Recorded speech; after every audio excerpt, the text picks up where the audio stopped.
আজকাল কি যে উল্টা পাল্টা বায়না শিখেছে ও। যখন তখন এসে বলবে ওর একটা আকাশ চাই।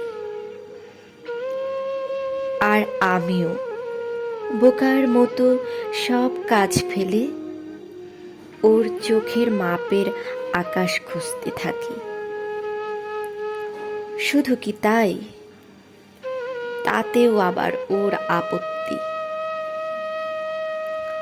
এটাতে বলে মেঘ ভর্তি, তো ওটাতে একঘেয়ে আলো। গোধূলি আকাশ দেখলেই ও আবার লজ্জায় মরে যায়।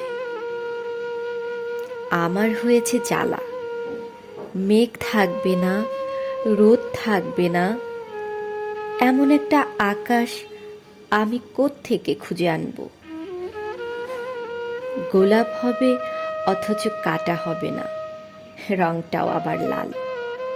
এমন আবার হয় নাকি? একটা কথা আমি কিছুতেই বুঝতে পারি না। ভালোবাসা বুকে এসে বসলেই মানুষ কেন পাখি হতে চায়?